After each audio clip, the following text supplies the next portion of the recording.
How long has it been? I've been in the band for 2 years. They kind of had this overhaul. We had 3 new guys, including myself, in 2 years. But the band's been around for 15. Yeah. 14. I'm going to do a 3, 2, 1 in a second. Okay. 3, 2, 1. Hello, everybody. We are here. This is blondeandcrossbones.com, and we're here with Neil from DevilDriver. Great to have you. Great to be here. Mr. Neil, I explained to you, I gave you the whole rundown on what this whole website's all about. So again, we're talking to sort of mainstream music fans. Tell us a little bit about DevilDriver. You actually were in the band, you got in the band about 2 years ago. They've been around for a long time. Yeah. How did that whole thing happen? Well, I joined the band really, short story is because of mine and Dez's wives. They became friends on Instagram. That's a short story. Really? We have the same type of dog. We both have Great Danes. Oh, I had a Great Dane. Oh, no way. No. There you go. Rest in peace, Murphy. Oh, yeah, Murph. Yeah, so our wives became friends, and then they invited us over for dinner. And we hit it off really well, listened to Pantera records until 4 in the morning, and we started a friendship, and this is well before me even playing with Dez. And then a couple years after that, the old guitar player Jeff Kendrick quit, and I was there waiting in the wings, I'll take it. That's hysterical. Yeah. Social media, I mean, I used to say it's the devil, but it actually has brought so many people I've said the same phrase. Listen, I met my fiance on social media, on Facebook of all places. There you go. That's a whole other story, though. All right, so DevilDriver, it's been, I hate labels, but people say it's groove metal. Yeah. Can you explain what that means? All right, so groove metal, what we've been called, that it really means we have elements of death metal, which has just we're screaming all the time is what that means, with certain specific drum beats. And it's not like satanic verses. It's like, death metal that's. There's actually, despite the name DevilDriver, we don't have any really religious connotated songs at all. The borderline on the esoteric, as far as ideas and lyrics, but there's nothing religious going on with the whole thing. Isn't it DevilDriver? Isn't it like some thing to shoo away spirits? Yeah, that's it's an old Italian witchcraft. They used to call bells devil drivers. So you'd use them to shoo away evil spirits. Exactly what you said. Now you ring see the bell. That's the devil driver. The fans that I have that come with me from the Fox News days. Yeah. I'm sure there's a misconception about especially the harder metal genre, that you're all a bunch of drug-addled, skirt chasing, whether you're married or not, wild party people. I mean, right. And then it couldn't be further from the truth with so many of the people that I've met in your industry, I guess you could say. Of course some of us are like that, but you don't include yourself in that at all, though. No, of course not. I mean, like I said already, I'm happily married. I spend most of I still drink quite a bit, but most of the time that's over a book in the bus. Like I don't go out to bars really. I just hang out in the front lounge, read a book on my Kindle, and drink some beers. I think it's that's my night. Yeah, that's shocking. I think to so many people who just assume that rock stars are going to be the drug-addled, partying, right. wild that people. For so long. You see a lot of bands that go for a year and a half, 2 years that do that. 100% do everything you're thinking of whenever you say these things.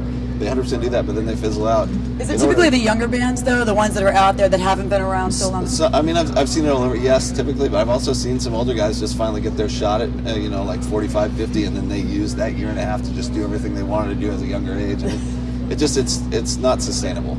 If you really want this as a career and you want longevity in it, you can't do that every night. You'll die or end up in an institution or something. It's fortunately for the most of us, we've figured it out. Like you can do this as a normal job and have a normal life, and it's not anything like you would think it would be. Yeah, and speaking of jobs, I know, again, we've talked about how it seems as though mainstream press really doesn't give metal and hard rock the attention that that it does to whatever hip hop and pop music, essentially, and country music, despite the fact that metal fans are the most loyal around the world. I mean, genuinely the most loyal fans in the world. Spotify did a study on this. But it's just funny to me, this industry has changed so much. And the thing is, you guys are making money basically off of touring constantly and your merchandise. A lot of you go back to regular jobs when you're not touring. I mean, I don't know if that's the case for you. You're probably doing very well with DevilDriver constantly out there, being a very famous band. Unfortunately, this is the only thing I do. I'm fortunate enough to say, but you're correct. A lot of people go back to their regular jobs. Some people work at they go back and do the kind of jobs that you can get away with leaving for months at a time, like stocking jobs, or bartending is another good one. Union, a lot of Sure, yeah, welders and things like that. Yeah, you can leave for a couple months and come back and your job's still secure. You just kind of do whatever you can to make the bills. That kind of shocked me though when I first heard that, because you think they're rock stars, they're out there playing for festivals for, thousands, tens of thousands of people, sometimes hundreds of thousands of people, and yet when they're, when they're not touring, they're home, and maybe not necessarily the biggest home either, going back to a regular job. Yeah, I hate to shatter that dream and pull the curtain back, but yeah, most of us do have other jobs, and it's just it's just the way that it has to go. It's the way the music industry is now trending now. We have to do something to supplement most of the time. You mentioned your wife and the whole Instagram thing, but how difficult is that for you, traveling constantly, being on the road? Does she ever get to travel with you?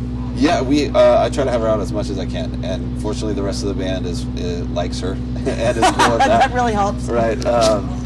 Yeah, I mean it's tough, but I couldn't have it any other way. I don't know. It's a discussion we had when we first started dating. It was like, look, this is what I do. This is what I'll always be doing. Can you deal with this? I would imagine it takes a very special woman to be able to handle that type of thing. Because we like to say in the beginning, if you're courting us, yeah, sure, we're totally fine with that. But when reality hits, it's like, wait a second, what the hell's going on? He's gone here again, and the truck died. Neil's not here. She has to do a lot on her own that maybe a normal marriage, the guy would take care of it, or the woman would take care of it, or whatever. But yeah, she has to do a lot on her own. She's a very strong woman. Good for Glad her. to have her. Good for her. Yeah. All right, so what's next for you guys? You're going to be doing festivals, I would imagine, this summer? Yeah, we've got another 3 weeks on this tour with Death Angel, and then I think we got about a month off, and then we're going to South Africa for the first time, which would be great, and then home for a little bit, and then we start the summer festivals in Europe. We'll be there, and then we're working on a fall U.S. tour after that. Oh, very nice. Yeah. Make sure you let me know when that you announce those tour dates. Sure, for sure. I'd definitely like some info. All right, thanks, Neil. We appreciate it. You're going to be going out. What time do you guys play tonight? 10 o'clock, I think. 10:15. 10 o'clock here at the Emporium in Patchogue, New York. So if you're in the area, drop by. Come on out. And say hi to Neil. Yeah. All right, thanks, Neil. Thank you. Thank you. Awesome. Thank you very much, sir. Yeah. Appreciate it. That was fun.